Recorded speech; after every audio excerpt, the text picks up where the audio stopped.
Përshëndetje të nderuar televizionistë. Ja ku jemi përsëri së bashku në emisionin Përqasje. Dhe siç ju kemi premtuar, i përqasemi në vazhdimsi sistemit shëndetësor, duke e sjell atë në optikën e institucioneve përkatëse, ato të politikë bërjes, por sigurisht dhe ato të ekzekutivit përkatës. Kemi sjell në vëmendjen tuaj intervista të njëpasnjëshme, ka qenë ministri i shëndetësisë zoti Petrit Vasili, ka qenë drejtori i përgjithshëm i politikave shëndetësore Ministrinë e Shëndetësisë zoti Pipero, ka qenë zoti Tritan Shehu, ish ministër i shëndetësisë dhe antar i Komisionit të Shëndetësisë, së fundi ishte zoti Eltar Deda, deputet i Partisë Socialiste dhe antar i Komisionit të Shëndetësisë. Ne do vazhdojmë ta sjellim në vazhdimsi sistemin shëndetësor në fokusin tonë. Dhe padyshim duke ftuar ata të cilët janë ekzekutuesët e këtij sistemi. Pra janë ata që praktikojnë, që bëjnë politikat, pra që bëjnë ligje dhe sigurisht që ata që i zbatojnë ligjet në funksion të shërbimit shëndetësor ndaj publikut. Dhe padyshim, në rastin konkret, sistemi shëndetësor nuk është më ai i dikurshmi, i centralizuar, por gjithsecili nga ju ka mundësinë të zgjedh, kush e ka mundësinë dhe kush nuk e ka, parësorin, sistemin publik dhe sistemin jo publik. Për ta bërë më transparente këtë kompleksitet, për ta shtjelluar në nivel profesional këtë kompleksitet në dritë vështrimit tuaj, kam kënaqësinë t'ju bëj mendje që i ftuar e ditës sotme është doktor Din Abazi, president i Urdhrit të Mjekëve të Shqipërisë. Doktor Abazi, faleminderit që pranuat ftesën. Faleminderit juve. Është kënaqësi që ju kemi në studio. Sigurisht parimisht ishte menduar që do të ishte në studio dhe profesori Yusuf Kala, qendra e kontrollit dhe akreditimit të shërbimit shëndetësor, por për arsye familjare nuk mundi të ishte, do jetë në një emision tjetër dhe sigurisht do sjelli edhe punën që kjo qendër kaq e rëndësishme realizon në interesin tuaj.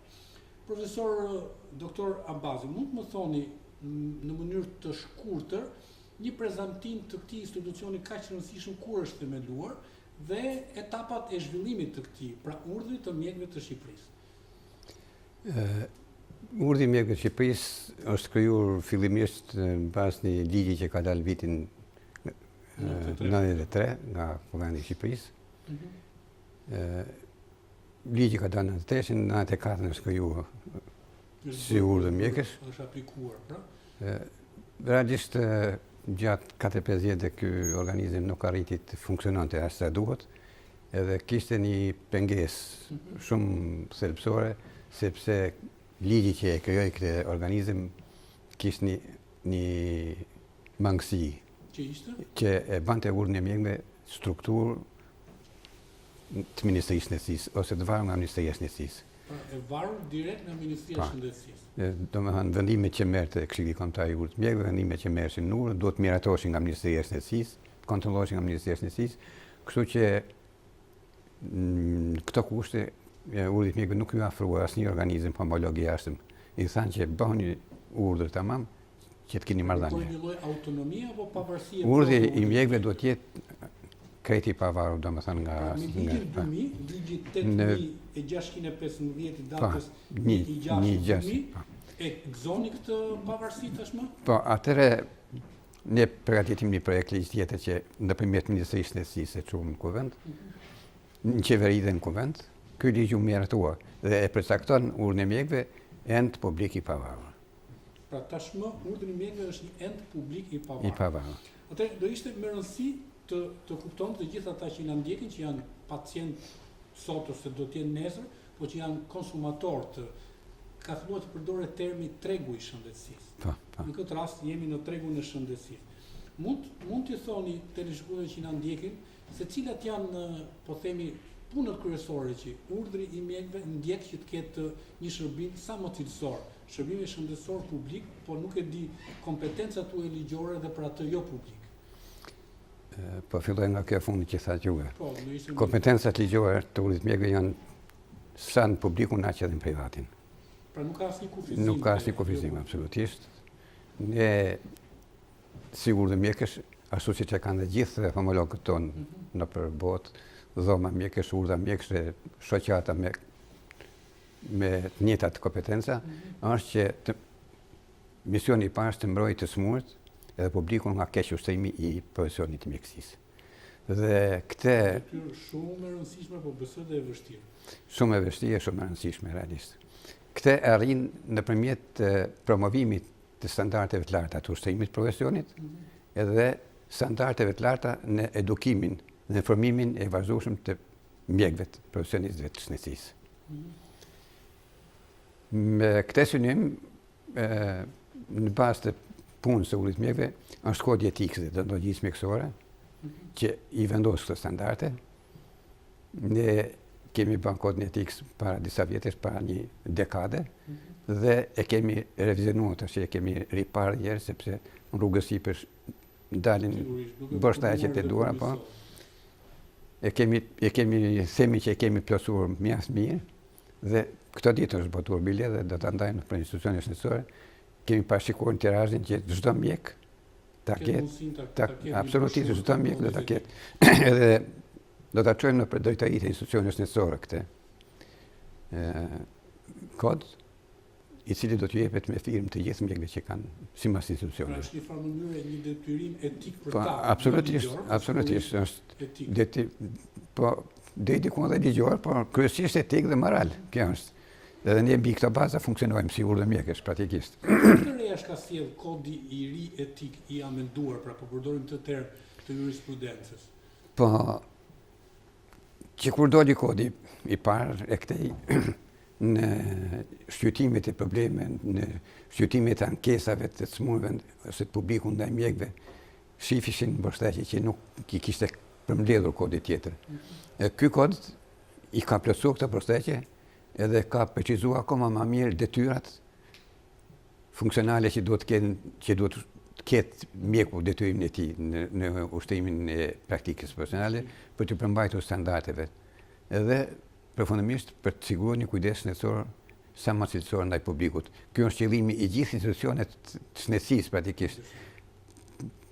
Çdo institucion spitalor, ambulator, urdhri i mjekëve, Instituti i Sigurimeve, Qenia Kombëtare e Sigurisë, atje ku është doktor Jusufi, Ministria e Shëndetësisë në krye tyre, qëllim kryesor kanë që të përmirësohet cilësia e kujdesit shëndetësor, që i ofrohet të smundjeve edhe publikut, se kujdesi shëndetësor nuk është vetëm për smundje. Koncepti etik presupozon vetëm po themi relacionet e mjekut me pacientët, apo përgjithson edhe po themi anën profesionale të formimit të çdo mjeku. Kodi etikës ka kërkesa shumë thelbësore për formimin profesional dhe e vend si detyrë thelbësore, edhe ligjore, edhe morale, edhe etike, edhe profesionale, që gjatë gjithë karrierës tij mjeku është i detyruar që ti përtri dijet e tij, ti rifreskoj, ti përditësoj ose ti azhërnoj dijet e tij profesionale, sepse në mjekësi, në gjithë shkencat e tjera, po veçanërisht në mjekësi, konceptet ndryshojnë shumë shpejt. Shumë shpejt dalin bien poshtë disa, krijohen tjera. Pa njohuri pafund.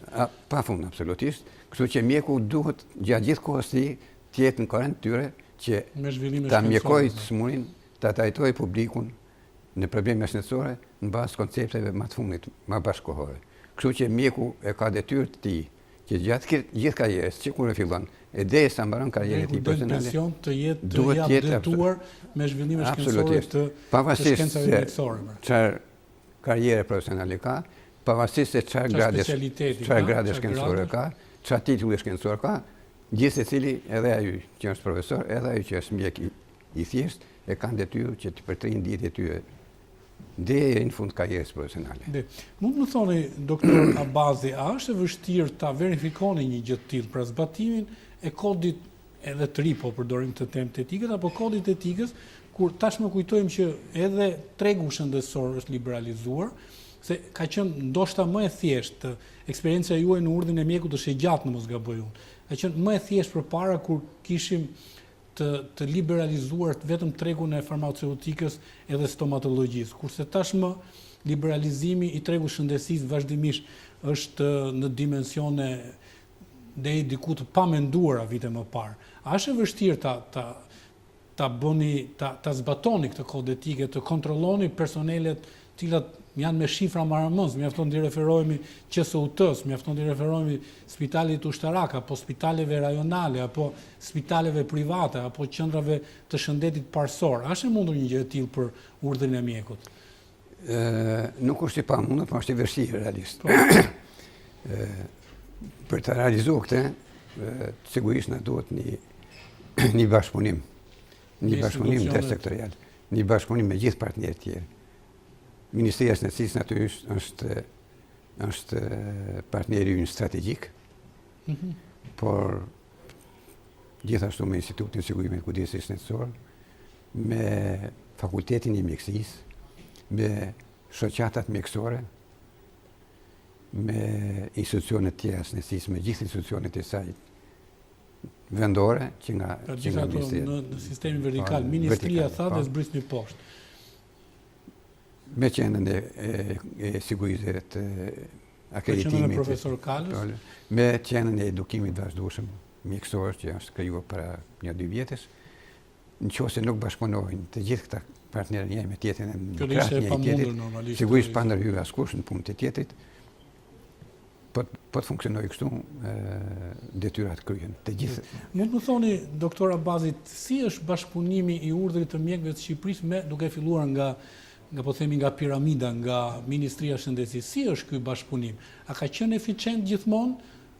Apo sot është më mirë, do të thotë, a ka qenë organik ky bashkëpunim? A është Ministria e Shëndetësisë e hapur ndaj bashkëpunimit?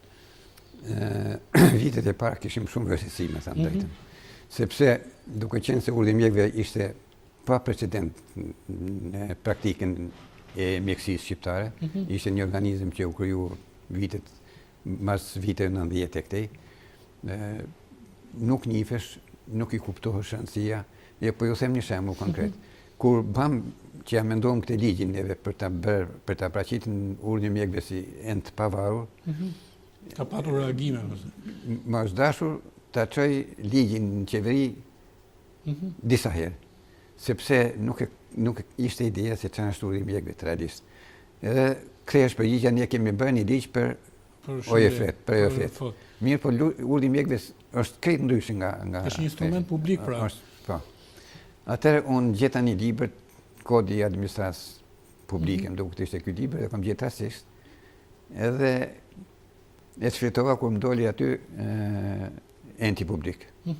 Thot enti publik është çdo institucion që krijohet me ligjë veçantë dhe detyrat e tij funksionojnë në mbas të ligjit veçantë. Dhe nevojave që ka praktikë. Dhe nevoja që ka. Atëherë e çuam, domethënë, këtë ligj duke shkruajtur atë përkuzimin ent publik. Dhe atëherë u gjet zgjidhja. Ne atë ishim hapa të para dhe nuk kishim edhe ne shumë bagazh për të argumentuar, nuk kishim filluar lidhjet me këto institucione shëndetësore. Është një instrument që gjatë sistemit diktaturës nuk ka funksionuar, apo? Gjatë sistemit diktaturës. Jo, nuk nifesh kjo. Në sistemin e diktaturës ishte gjithçka e centralizuar, kryesh nga gjithçka merrte përsipër Ministria e Shëndetësisë ta bënte, edhe shkonte pa. Ishte më e thjeshtë nga njëra pikpamje atëherë.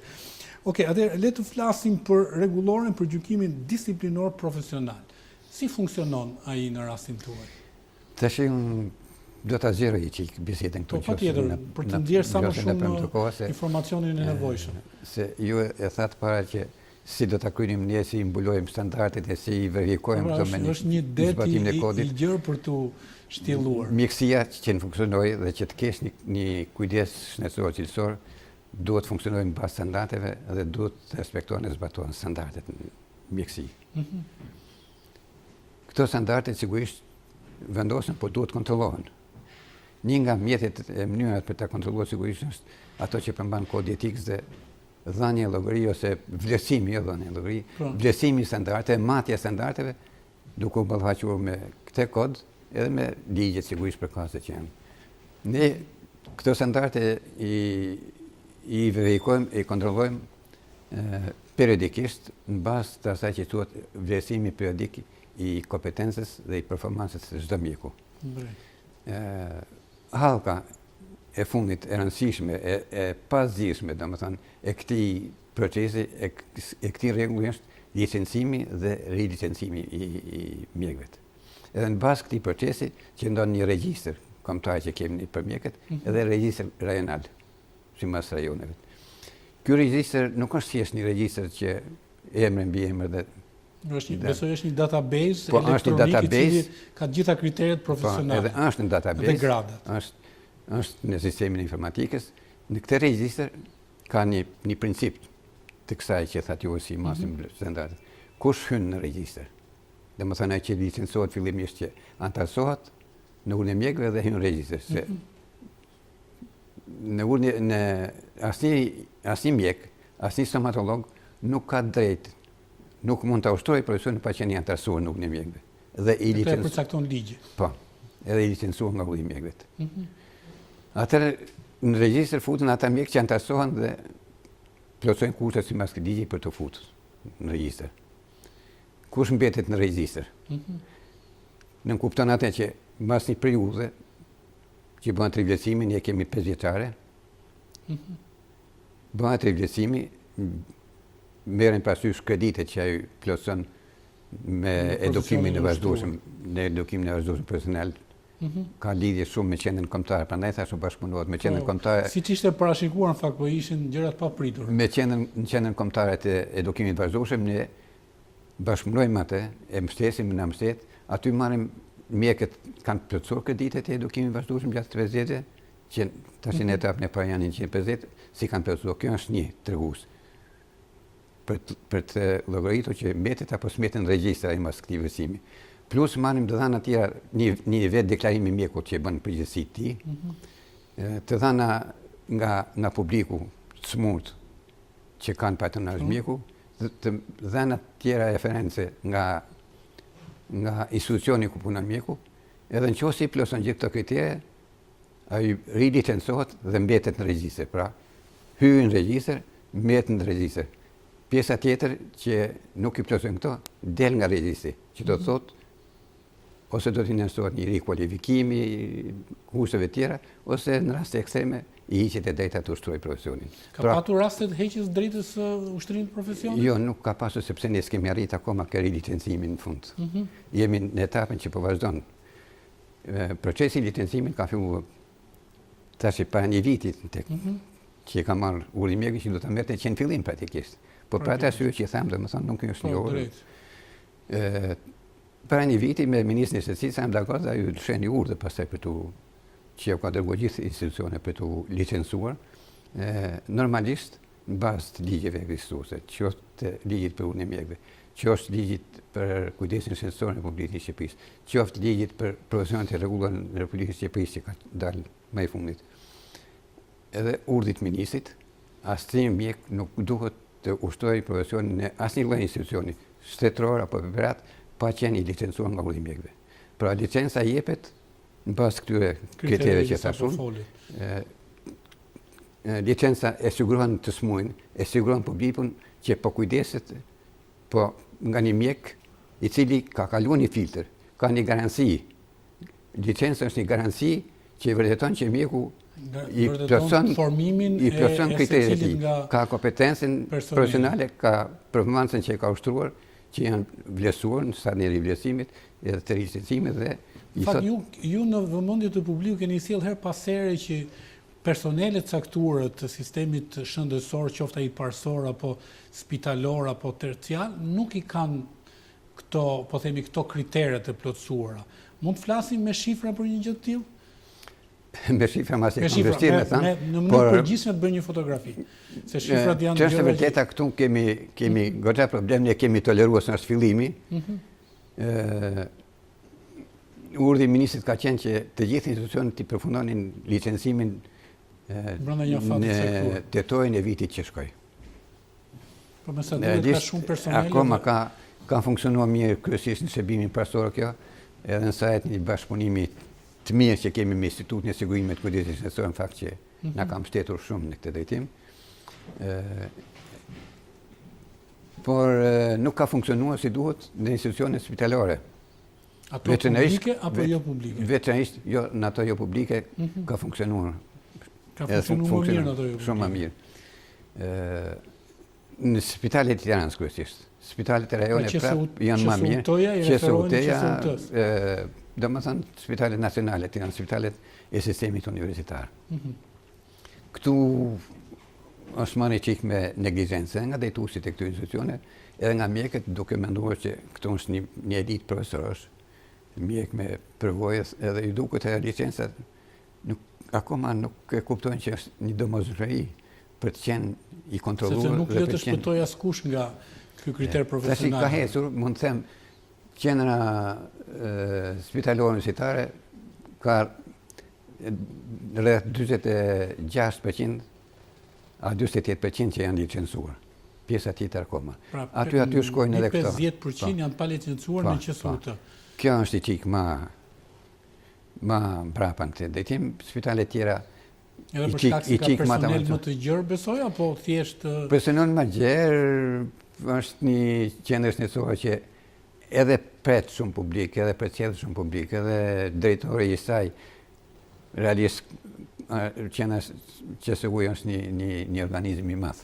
Edhe ne ja kemi toleruar këtë, sigurisht që kjo do realizohet.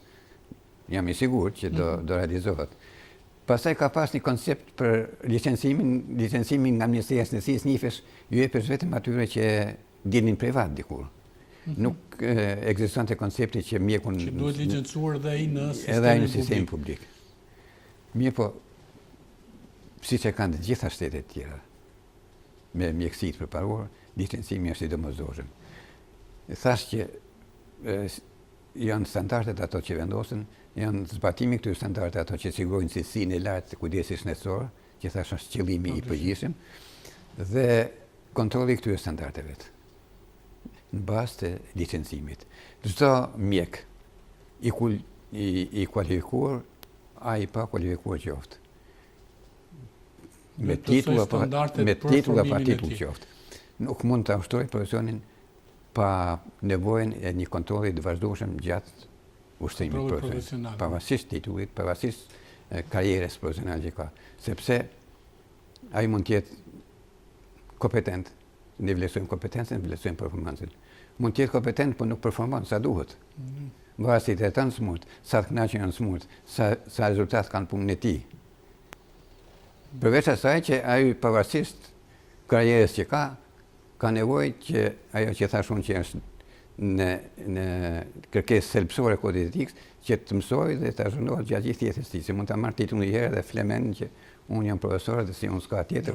Po them tash që unë nuk besoj të ndodhin kështu të tamam. Besoj këto kriteri kanë të patolerueshme, jo kur një mjek që ka të bëjë me jetën dhe shëndetin e individit dhe shoqërisë. Këto janë kërkesat thelbësore dhe kjo është rëndësia e licencimit. Në këtë rast unë përfitoj edhe nga ajo që këtyre mjekëve që janë licencuar dhe këtyre drejtuesve të institucionit që kanë mjek pa licencuar akoma, që ta kryejnë këtë detyrim. Besoj do ta kemi në studio në ditën e vonë. Do pyetja në mënyrë provokuese pse jo. Ju thatë që e tolerojmë që se uton për shkak se është gati një industri. Po ky koncepti i tolerimit është gati një industri. A e ul po themi performancën cilësore të këtij personeli? Si është në kontrollin që ju keni realizuar deri tani? Po themi cilësia e punimit e shëndetit në këto qendra gati industriale të mëdha dhe diferenca nëse ka me, po themi, me një spital jo publik, i cili sigurisht nuk ka të gjerësinë, madhësinë e spitalit që është QSU-ja deri dje përmbledh gjitha problematikat e Republikës. Sot për shkak edhe të politikave të ndjekura së fundi, eficiencës së sistemit referencës, është reduktuar kjo problematikë. Po a ul cilësinë e personelit mjekësor, dimensioni i madh i kësaj qendre. Ju thatë e tolerojmë për shkak se është i madh. Po a ka autotolerancë nga personeli në këtë rast? Po natyrisht gjithë jetën, natyrisht nuk është pa ndikim. Flisni dhe në emër të një mjeku. Unë e them tolerojmë për arsye se të konceptit që ka ekzistuar për licencimin duke quajtur të domosdoshëm vetëm për privatën, jo për publikun. Edhe mundësitë e organizimit në këtë qendër me numër të madh punojësish, mjekësh. Kjo është toleranca që bëjmë. Por për sa i përket standardeve, ne aty ku konstatojmë nuk tolerojmë. Tash a ka kërkesa? I paplotësuar ju keni toleruar. Tash po këtë i thash arsye domethënë, por sigurisht nuk do tolerohet deri në infinit. Deri në infinit. Po.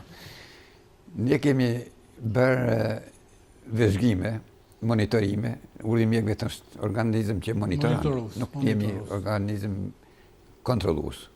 Monitorojmë dhe atje ku konstatojmë kërkojmë që të rregullohet, përsëri kërkojmë ndërhyrjen e Ministrisë së Nisisë që të përmirësoj standardet e institucioneve të veta. Që është instrument kontrollues, Ministria e Shëndetësisë. Ministria e Shëndetësisë është instrument kontrollues ekzekutiv. Ne jemi monitorues profesional, nxisim standarde profesionale. Ju e identifikoni problematikën dhe ja bëni me dije Ministrisë së Shëndetësisë. Tani, disa vëzhgime që kemi bërë, sigurisht ekzistojnë të meta në institucionet tona shëndetësore, nuk kryet sa duhet ajo që kryesh brenda institucioneve edukimi i vazhdueshëm profesional. Tash fatmirësisht Ministria e Shëndetësisë ka nxjerrë një urdhër që mua më ka pëlqyer shumë me thënë drejtën, që detyron edukimin e vazhdueshëm profesional edhe brenda institucionit. Sepse deri tash kreditet që merrin këta në edukim vazhdueshëm ishin konferencat që bëshin e këto seminare ku diun, por institucioni brenda do të plotësoj rolin e vet dhe unë e quaj shumë më të rëndësishëm atë që merr brenda institucionit mjeku se sa në këto konferencat shkencore që i bëhen. E si organizohet kjo? Çdo shërbim me mjekët e vet mund të krijojë stafe për referim literature, mund të krijojë stafe për demonstrim të rasteve që i kanë kaluar vetë në përduar, e nxjerr përvoja, mund të krijojë stafe duke raportuar gabimet mjekësore që janë bërë brenda institucionit, ato që kërkojnë njerëzit të denojnë mjekët e gabimi është njerëzor dhe mjekët nuk dënohen realisht për gabimet mjekësore. Gabimet ka rëndësi që të raportohen edhe nxirret mësim për të minimizuar ato. E kjo mund të bëhet brenda stafeve mjekësore, brenda stafeve të shërbimi një departament, të nëzëm kardiologjia, po unë me që jem vetë kardiolog. Jam vetë atë. Edhe jeni vetë kardiolog. Në stafin e vetë, ne dikur kemi pas një praktikë me ju popën që çdo 2 javë bënim demonstrime rastesh.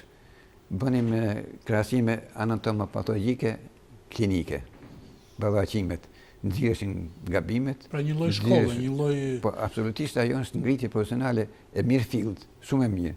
Tash ka një gjë të keqe që këto akoma s'kan urdhri ministrit ka dalë tash, por besoj që do rifillojnë dhe kjo është shumë e rëndësishme. Pastaj ka një tmerr shumë të madh që ke neve në institucionet tona shëndetësore nuk bëhen autopsit.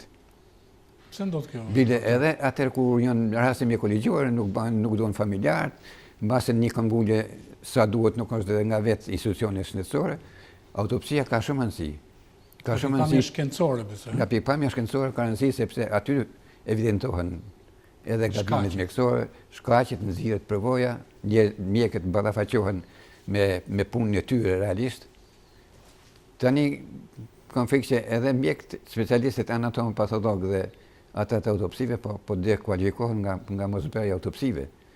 Kjo duhet futur. E është ligji për të. Ju jeni mendimi që duhet imponuar me ligj autopsia? Autopsia duhet të jetë e imponuar.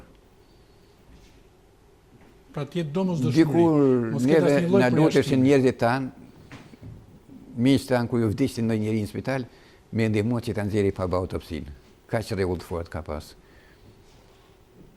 Pa ju në informëri bëni apel ndaj politik bërësve që ta bëjnë të imponuar me ligj autopsinë për arsye. Është e domosdoshme. Veçanërisht në rastet kur gjërat kanë qenë të errta, kur sëmundja ka vdek pa ju vërtetuar akoma mirë diagnoza, ose kur ka dyshimin diagnozë, po edhe aq më tepër në rastet mjekoligjore. Vdesi smuri, varroset, nuk lejojnë familjarët me bërë autopsinë, mjekët mase nuk kanë mbulin sa duhet që të bëhet autopsia, nesër kthehen ata familjarë dhe thotë, ma vdiqën mjekët. E kështu kjo le mundësi abuzimi, keq sigurisht akuzohet edhe keq mjeku perceptimi dhe e paguajnë personeli mjekësor. Familjarët nuk janë të sqaruar, e paguajnë dhe gjithë bara bjen mbi mjekët. Pra për të rregulluar kjo problematikë, ky keq kuptim duhet ju sugjeroni që të bëhet në mënyrë ligjore të imponuar realizimi i autopsisë pas vdekjes. Okej, do dëshiroja doktor Abazi të flisni për një element të rëndësishëm të sistemit shëndetësor, ai që është pacienti. Tashmë kemi kartën e pacientit. Sipas ligjit, çdo instrument shëndetësor publik duhet ta ketë të afishuar në ambiente të lexueshme, qartë, mirë nga pacientët vet. A mund të thoni nëse zbatohet kjo pjesë e ligjit në sistemin publik edhe atë privat? Jo plotësisht. Kur çalon më shumë, sistemi privat apo ai publik? Me sa di unë të dyja. Në të dyja? Pa. Po nëse pa tolerueshme në sistemin privat, lejohet një gjë tjetër. Sigurisht, është pa tolerueshme, po tash po të zbatoshin ligjet ashtu siç kërkohet, do ishim shumë ndryshe nga qemi. Padyshim. Kështu që Po ç'duhet bërë që të zbatohet, natyrisht duhet mulo kam nga gjithë, edhe ne sigurt mjekësh, edhe institucionet shtetërore, administrata shtetërore, që ne kupton gjithë strukturat e Ministrisë së Njësisë, nuk ulën kam që kjo zbatohet. Aq më tepër duhet ishën shoqatat mjekësore që nuk funksionojnë dhe nuk e di, ka pak shoqata, nuk janë të fuqishme se shoqatat e pacientëve. Po, shoqatat e pacientëve. Po, duhet funksionojnë. Ju mos gaboj keni në bordin tuaj përfaqësues Kemi të 2 tyre? përfaqësues, i kemi futur para një viti, që na sjellin zërin e pacientëve, vërejtjet e tyre, edhe realisht domethënë ndihet zëri i tyre në Këshillin tonë kombëtar dhe ato që sjellin i bëjmë. Është metodë e gjetur për ta thithur informacionin në dur. Edhe këtë se kemi shpik ne kemi marrë nga praktikat janë, duhet vetëm përshtatur. A e zaurojnë shoqatat e pacientëve të gjithë problematikën, pacient ka pafund, qoftë ka kaq shumë mjek, i bie që parimisht pacient ka akoma shumë më shumë. Sigurisht akoma. A e zaurojnë këto? Çfarë duhet bërë për të informuar publikun, për të organizuar në shoqata të tilla për mbrojtjen e drejtave të tyre? Shëndeti, jeta është instrumenti më i rëndësishëm i çdo individi dhe i çdo shoqërie. Çfarë duhet bërë? Urdhri mjeku, çfarë ka bërë? Se sigurisht keni punuar në këtë drejtim, sapo thatë që keni në bordin tuaj, në këshillin tuaj drejtues antar të këtyre shoqatave dhe duke sjellë dhe eksperjenca që ju keni në perëndim, si mund të bëhen ato më mirë në rastin shqiptar? Në çdo strategji, çdo reformë që bën sistemi shëndetësor, nëse nuk kanë qenet kësaj reforme, kësaj strategjie pacientin edhe publikun, reforma është e mangët. Drejt. Dhe ne nuk kemi fuqi që ta fusim pacientin në qendër të reformave të strategjive realisht. Ne përpiqemi që nëpërmjet këtyre njerëzve që kemi futur në atona, besoj që do ta zgjerojmë akoma më shumë pjesëmarrjen e tyre, edhe ne si organizëm. Ju keni talasemikët, mos gaboj, dhe? Talasemikët dhe është një nga duhuesi kështu një shoqate që po është me shumë rëndësi që këto shoqatat të mbështeten dhe të krijojnë shoqatat e pacientëve të funksionojnë një çik më shumë, që të kesh partneritet me ta. Sepse edhe këta që janë aty se di se sa mund të përfaqësojnë shoqatën, se sa funksionon shoqata e tyre. Këto shoqata do funksionojnë siç funksionojnë shoqatat profesionale mjekëve, oje qetë, oje fetës, këto që janë. Domethënë do të jenë pak a shumë do të jenë një çik. Bërësve, batuesve. Pra ju i sugjeroni shoqërisë, po në këtë rast shteti, është rregullator, ju jeni një instrument, një ent publik, pra jeni pjesë e ekzekutivit, po ju cilësoj kështu. Sigurisht duhet ti sugjeroni, duhet të organizoni seminare, po keni organizuar me pacientë, me grupe pacientësh të ndryshëm që të informohen për këtë mundësi, për të drejtat e tyre, apo mjafton vetëm karta e pacientit dhe afishimi i saj që bën ministria, mos gaboj, në ambiente spitalore apo ato të shëndetit parsorë? Po, në fakt, për krijimin e këtyre shoqatave, për promovimin e tyre, mase do duhesh një lidhje, një bashkëpunim me Ministrinë e Shëndetësisë, se nuk kemi aq fuqi neve sa të futemi deri në krijimin e këtyre vetë. Ne i mbështesim, pranojmë edhe kërkojmë bashkëpunimin e të, po mbase do duhesh nuk them do të aq me kompetencë, po do duhesh që si organizim më i fuqishëm Ministria e Shëndetësisë të losë një rol në organizimin. Do të ishte më eficiente se sa është për, po themi për organizimin. Është organizim më i fuqishëm, po them tash kështu, domethënë mirë më të piramida, është kulmi i piramidës së sistemit shëndetësor. Ne sigurisht i ofrohemi absolutisht. Edhe vetë ndjejmë përgjegjësi që nuk kemi mundur, po nuk kemi arritur që të mund futemi deri në publik sa të krijojmë shoqatat e tij drejtojmë, sepse akoma për vështirësi që kemi pasur mezi jemi konsoliduar tash që kemi marrë problemin e licencimit, kemi marrë kontrollin e standardeve nëpërmjet procesit të licencimit. Unë sapo ju thash se sa vështirësi kemi akoma me realizuar licencimin. Veçanërisht në institucionet publike. 52% në QSUT jeni pa realizuar. Drejt. Okej, atëherë do ishte me interes të flisnim për një fenomen që është publik. Në optikën time është qetësuese. Fakti që një mjeku i vjen prangat në një ambient publik, në ambientin e punës, mua si person që e dua shtetin, dhe dua që shteti im të jetë më eficient dhe e di rolin e rëndësishëm që ka mjeku në një shoqëri dhe po themi modelin që duhet ofrojë mjeku, më shqetëson. Ju si i gjykoni këtë raste pa ju futur po themi interpretimit formal të ligjit, se çfarë është e jashtëligjshme duhet ekzekutuar. Por fakti që kjo gjë ndodh dhe në mënyra demonstrative, a vlen për të reflektuar si nga instrumentat institucional, po edhe nga mjekët, por në një farë mënyrë edhe nga politikë bërësit. Sepse unë e di që unë personalisht kam bërë disa emisione në raport me motivimin financiar të punonjësve të shtetit. Dhe kur unë kam realizuar emisione, të ardhurat e një mjeku ishin shumë modeste. Dhe kjo padyshim që linte hapësira e detyronte pse jo mjekun që të merrte atë që quhet në termin zyrtar bakshish. Nuk ka dikush politik bërësit dhe quajnë korrupsion. Duke referuar rritjes së pagave, unë i referoj emisionet viteve 2000. Sot jemi në 2012, ka patur rritje të vazhdueshme të pagave dhe ju si mjek dhe si drejtues i një instrumenti të rëndësishëm, po them pse të etikës mjekësore. A mendoni që është bërë aq sa duhet që të mos e imponoj mjekun për të pranuar bakshishin dhe për të arritur deri ke prangat? Ka dhe abuzime, ëh? Të gjitha i vërteton gjykata, personi prezumohet i pafajshëm deri një vendim gjykate. Por ajo që ka ardhur në publik dhe analizën publike dhe profesionale nga ana juaj. Kjo problemi që thatë ju i mismarrjes ose i bakshishit, sa mund themi, është shumë i përfolur kështu gjithsesi në publik. Ndërsa ndoshta është edhe më i zmadhuar se sa është vetë realiteti. Është i egzageruar shumë. Unë nuk them që nuk ekziston, absolutisht, por nuk mund ta përgjithësoj këtë për shumicën e mjekëve.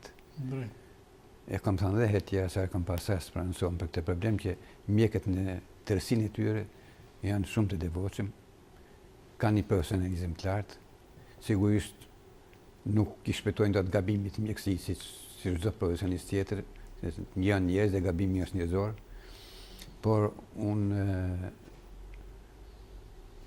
nuk jam dakord me atë që mjekut sapo i dyshohet për diçka, për një gabim të tij. Qoftë për mirëmarrje, qoftë për vdekjen e një pacienti që akuzohet që vdiq për fajin e mjekut, t'i vjen prangat në mënyrë kaq urgjente, kaq demonstrative. Se në fund mund t'i vjen prangat një kriminali. Mjeku mund të ketë bërë gabim dhe mund të ketë vdek i smuj. Janë probabilitetet llogaritura në këtë shkencë. Por nuk është një kriminal. Nuk paraqet një rrezikë shoqërore që t'i vjen prangat siç ka ndodhur praktikisht. Drejt. Rasti i fundit me mjekët e Durrësit, janë arrestuar ata mjek. Unë kam pa dosjen e tyre. Nëpërmjet avokatëve jam njohur me punën e tyre. Aty ka qenë një gabim mjekësor. Gabimi ka qenë në mosvendje drejt diagnozës.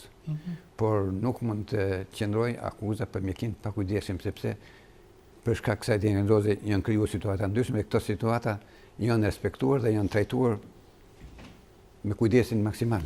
Edhe profesional. Po. Gabimi ndodhi sepse nuk u vu diagnoza që ishte dëmtuar arteria femorale, mjeku e fjeti mendin që këtu skemi hemoragji, se nuk pa një hemoragji aktive. Aty pa simptomat të lezetshme. Edhe plaga si duket thellë, ai nuk u fut më thellë. Domethënë kishte bindjen që është në rregull.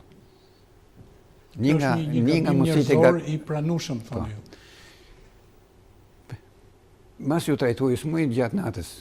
U mbajt në reanimacion, ndodhi hemorragjia, u keqsua gjendja e tij dhe mbas të dokumentacionit që kam parë dhe të prononcimit të mjekut kirurg, angiokirurg që rregulloi vazat që u nga Tirana, në një vend mjeku shprehesh që mbas u bë ligatura, ajo qepja e vazave dhe bypassi që u rregulloi atë enin e dëmtuar, u vendos qarkullimi për patjen e një hemorragji të papërmbajtshme.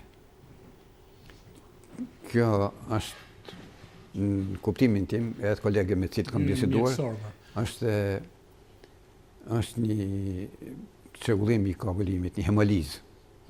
Një hemolizë që mund të ketë ndodhur nga marrja e shisheve të gjakut, një nga faktorët, mund të jetë idiopatike, nuk kuptohet e nuk dihet. Por ka mundësi që shkaku i vdekjes të jetë kjo hemodializë, kjo dializë, kjo hemolizë, se nga trova termin, është hemolizë. Hemolizë që ndodh dhe që nuk dominohet. Ky ismu për cilin mjekët, ky fatkeq që ka vdekur, për cilin janë mjekët në burg, ka mundësi të mos ketë qenë fare fajtor mjekët, të ketë qenë biologjia e tij, hemoliza e gjakut. Po gjithsesi unë nuk jam dakord me atë që më njëherë mjekut të vihen pranga. Në fakt se kjo të sjell shqetësimin publik i vjen prangat një mjeku dhe sigurisht merr dimensionin e publicitetit negativ. Po sa jetë shpëtohen në sistemin shëndetësor? Pse nuk shkojnë kamerat? Pse nuk shkojnë instrumentet e tjera për të thënë u shpëtua një jetë? Qoftë edhe një 80 vjeçar. Ja, këta dy mjekë që u arrestuan, a merret parasysh sa jetë njerëzit kanë shpëtuar? Ky kirurg dhe ky reanimator. Gjykatësi duhet i ketë parasysh. Një herë një jetë gabuan, edhe i ve prangat në mënyrë demonstrative. Asnjë mjek, me parasysh në një rasti që mund të kesh një kriminal që bën vrasje ndaj këtij, po asnjë mjek absolutisht nuk e don vdekjen e smujit të tij. Dhe aq sa din ai, aq sa i thot logjika e tij, ai bën maksimumin për të arritur më të mirën për smujin që ka në dorë. Por ka një probabilitet. Mjekësia është Më thoshte profesor Plumpi Pero që rezulton sipas të dhënave perëndimore që njerëzit më me depresion vinin nga klasa e shëndetësisë. absolutisht. Pa dyshim. Anestezistët nuk e kupton. Mjekët nuk arrin ta kuptojë drejt mjekun preokupacionin që ka. Kur e humb një pacient e vuan atë, nuk mund të jesh. E vuan kur humb një pacient, e vuan kur ka një pacient rënd në spital që nuk po i shkon, ai kthehet në shtëpi arrin me shqetësimin e tij, kupton? Këtë nuk e llogarisin instrumentat publik. Ka arritur edhe në sajt këtyre edhe mediat nga jeta që janë korrigjuar goxha, po me njerë sa vdesi smuj, vdiq për fajin e mjekëve. Kom pa artikuj gazetash mjekët kriminal. Një gazetar nuk di si ta kuptoj këtë gjë, por ndoshta ka dhe abuzues midis personelit mjekësor, për xhelozi luan një rol profesionale. jashtëzakonisht të keq në publik. Edhe prish marrëdhëniet mjek-pacient. Raportet me mjek-pacient. Publiku heq besimin nga mjeku, nga shërbimi shëndetësor, që në marrëdhëniet mjek-pacient, në bazë të këtyre marrëdhënieve është gjithmonë besimi ndaj qiellt. Po prish besimi, po humb besimi, po krijoj krizë besimi, këtë marrëdhënie nuk bëhen si duhet. Edhe këtu lind pastaj, këtu lind edhe ajo dhënia e bakshishit e pesqesit e çfarë themun mitmarrja. Ju vin ankesa nga pacientët për mitmarrje? Për mitmarrje absolutisht jo. Nuk vin fare? Jo, vetëm që ndigjojmë nga gazetat e nga të thanat, po konkretisht nuk na vjen. Njëherë para një 3 vjetësh më duket, bëjmë një rast se na erdhi një kishë bën letër një pensionist të Ministrisë së Shëndetësisë, edhe na dërguan neve për ta shqyrtuar. Për ta verifikuar.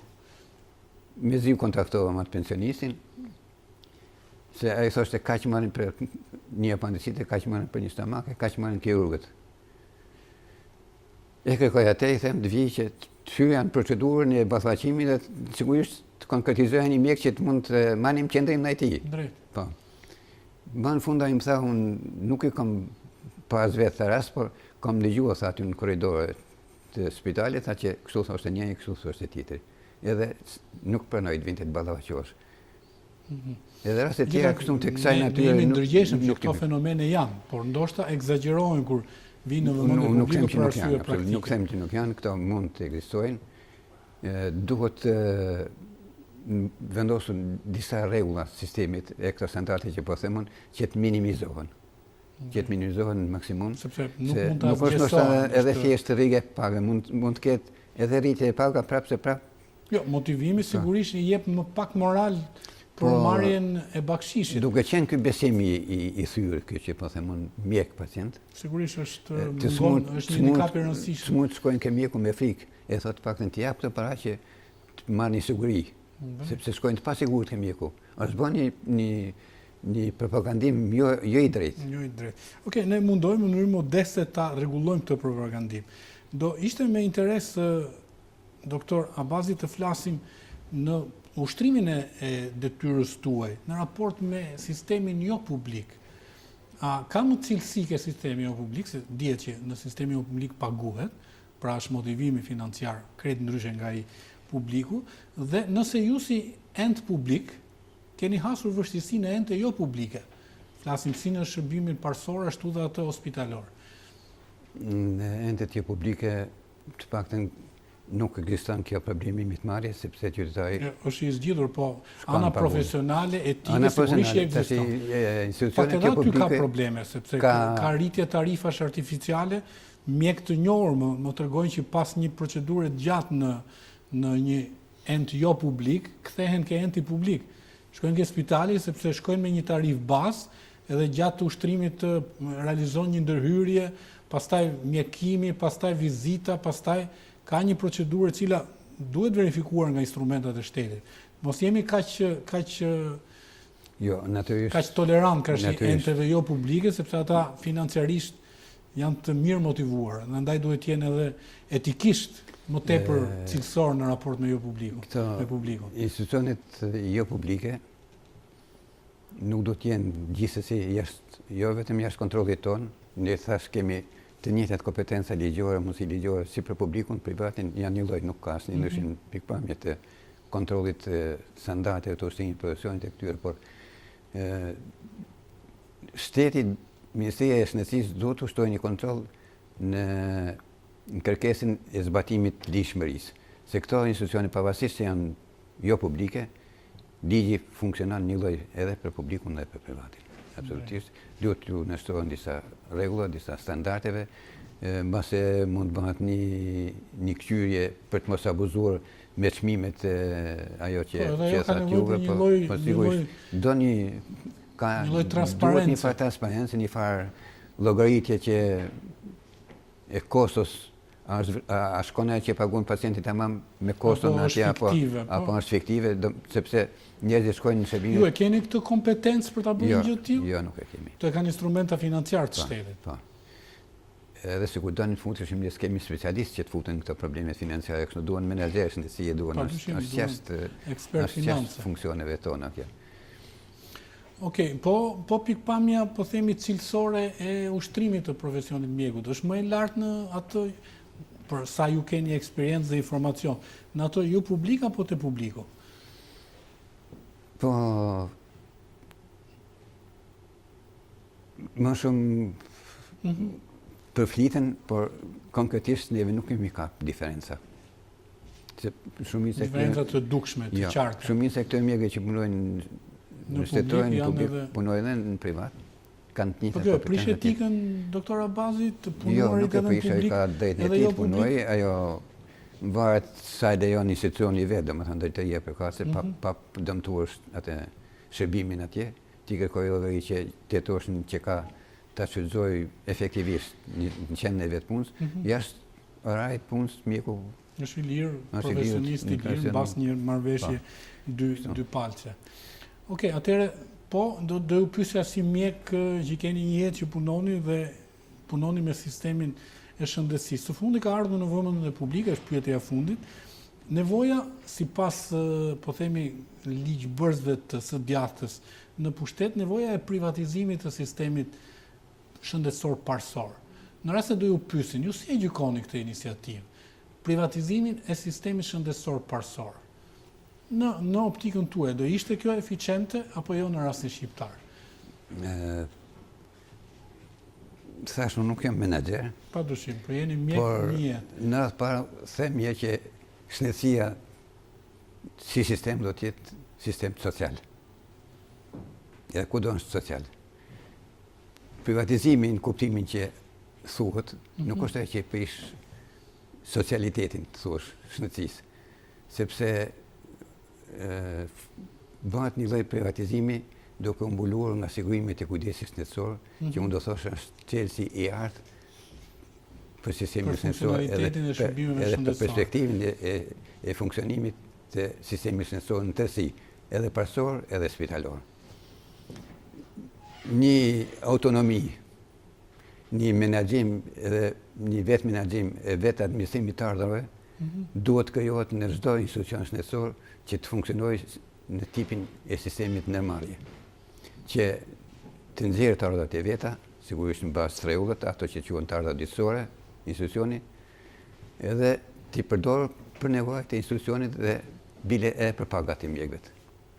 Po them gjatrasha, duhet të vini kohë që shteti gati mos ketë nevojë, domethënë të mos merret me pagat. Me pagat e mjekëve merret Instituti i Sigurimit të Kujdesit Shëndetësor dhe vetë institucionet dhe drejtuesit e institucioneve pjesë administrative manageriale. Të ketë një autonomi.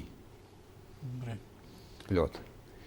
Sigurisht, kjo nuk do të thotë që këto të dalin jashtë kontrollit të shtetit, jashtë kontrollit të Ministrisë së Shëndetësisë. Ministria e Shëndetësisë do ketë gjithmonë kontrollin në bazë të ligjeve që mbulojnë kujdesin shëndetësor. Paketa e ligjeve duhet përmirësohet, duhet të ketë ndoshta edhe më shumë ligje që rregullojnë shërbimin shëndetësor, edhe ndërmjet këtyre ligjeve, zbatimit të tyre, funksionon kontrolli i jashtëm edhe kontrolli i brendshëm i institucioneve. Kështu që funksionojnë duke qenë, po ta themi privat ose gjysmë private, në bazë këtyre rregullat, por pa u cenuar mundësia e marrjes shërbimit e aksesit që po thonë tash me një temë tjetër për publikun dhe veçanërisht për shtretat e varfra. Kjo nuk duhet të cenohet në asnjë mënyrë. Dhe një organizim i mirë në këtë formë, unë besoj që nuk e cenon. Atë sepse është funksioni i Institutit të Sigurimit të Kujdesit Shëndetësor, i cili duhet të mbështetet, duhet të forcohet shumë, duhet që qytetarët të ndërgjegjësohen që t'i paguajnë sigurimet shëndetësore, që të përfitojnë një shërbim të pakushtueshëm edhe të mirë në të ardhmen në institucionet e shtetit publik. Edhe lind pyetja e fundit sepse ne jetojmë tashmë në një botë globale. Jemi pa kufi më.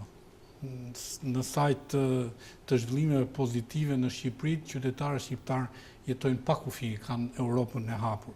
Unë do doja të dija cili është bashkëpunimi i urdhrit të mjekëve të Shqipërisë me organizatat si Motra, me organizatën botërore të shëndetësisë. Ju referuat sistemit piramidal në Republikën e Shqipërisë, duke filluar nga Ministria ke institucione deri poshtë. Po në raport me Europën, cili është bashkëpunimi i urdhrit mjekëve të Shqipërisë me to? Mund të them që kemi një bashkëpunim mjaft të mirë dhe të nivelit shumë të mirë.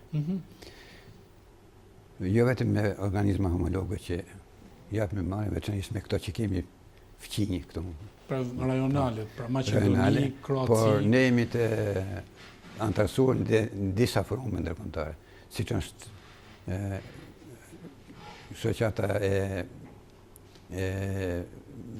mjekëve të Europës, forume mjekësor i shoqata të Europës, shoqata botërore e shëndetësisë, shoqata botërore e autoritetet rregullatore jama, që i thonë autoritetet rregullatore, shoqata kështu lokale, pastaj të ballkanike të Europës, Lindore e më gjërë. Po them për këto. Jemi para një viti jemi bërë antarë të komitetit vëzhgues, sigurisht, pa qenë vendi antar i Bashkimit Evropian nuk futeshim dot, po ne ata na pranuan si vëzhgues për arritjet që kemi bërë sigurt në mjekës, në fakt, në bashkëpunim me ta.